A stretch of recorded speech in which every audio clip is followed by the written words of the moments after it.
நீதிமொழிகள் 10ஆம் அதிகாரம். சாலமோனின் நீதிமொழிகள். ஞானமுள்ள மகன் தகப்பனை சந்தோஷப்படுத்துகிறான், மூடத்தனம் உள்ளவனோ தாய்க்கு சஞ்சலமாயிருக்கிறான். அநியாயத்தின் திரவியங்கள் ஒன்றுக்கும் உதவாது, நீதியோ மரணத்துக்கு தப்புவிக்கும். கர்த்தர் நீதிமான்களை பசியினால் வருந்தவிடார், துன்மார்க்கனுடைய பொருளையோ அகற்றி விடுகிறார். சோம்பற்கையால் வேலை செய்கிறவன் ஏழையாவான், சுறுசுறுப்புள்ளவன் கையோ செல்வத்தை உண்டாக்கும். கோடை காலத்தில் சேர்க்கிறவன் புத்தியுள்ள மகன், அறுப்பு காலத்தில் தூங்குகிறவனோ லட்சியை உண்டாக்குகிற மகன். நீதிமானுடைய சிரசின் மேல் ஆசீர்வாதங்கள் தங்கும், கொடுமையோ துன்மார்க்கனுடைய வாயை அடைக்கும். நீதிமானுடைய பேர் புகழ்பெற்று விளங்கும், துன்மார்க்கருடைய பேரோ அழிந்து போகும். இருதயத்தில் ஞானமுள்ளவன் கட்டளைகளை ஏற்றுக்கொள்ளுகிறான், அளப்புகிற மூடனோ விழுவான். உத்தமமாய் நடக்கிறவன் பத்திரமாய் நடக்கிறான், கோணலான வழிகளில் நடக்கிறவனோ கண்டுபிடிக்கப்படுவான். கண் சாடை காட்டுகிறவன் நோவு உண்டாக்குகிறான், அளப்புகிற மூடன் விழுவான். நீதிமானுடைய வாய் ஜீவ ஊற்று, கொடுமையோ துன்மார்க்கனுடைய வாயை அடைக்கும். பகை விரோதங்களை எழுப்பும், அன்போ சகல பாவங்களையும் மூடும்.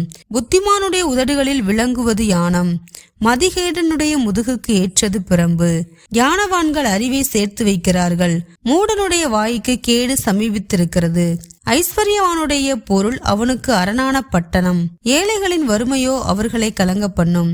நீதிமானுடைய பிரயாசம் ஜீவனையும், துன்மார்க்கனுடைய விளைவோ பாவத்தையும் பிறப்பிக்கும். புத்திமதிகளை காத்து கொள்ளுகிறவன் ஜீவ வழியில் இருக்கிறான், கண்டனையை வெறுக்கிறவனோ மோசம் போகிறான். பகையை மறைக்கிறவன் பொய் உதடன், புறங்கூறுகிறவன் மதிகேடன்.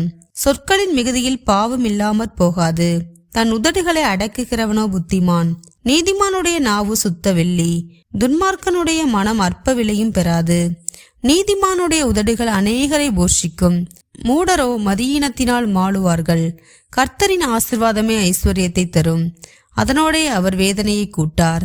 தீவினை செய்வது மூடனுக்கு விளையாட்டு, புத்திமானுக்கோ ஞானம் உண்டு. துன்மார்க்கன் பயப்படும் காரியம் அவனுக்கு வந்து நேரிடும், நீதிமான் விரும்புகிற காரியம் அவனுக்கு கொடுக்கப்படும்.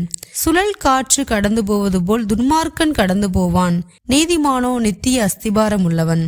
பற்களுக்கு காடியும் கண்களுக்கு புகையும் எப்படி இருக்கிறதோ அப்படியே சோம்பேறியும் தன்னை அனுப்புகிறவர்களுக்கு இருக்கிறான். கர்த்தருக்கு பயப்படுதல் ஆயுசு நாட்களை பெருக பண்ணும், துன்மார்க்கனுடைய வருஷங்களோ குறுகிப்போம்.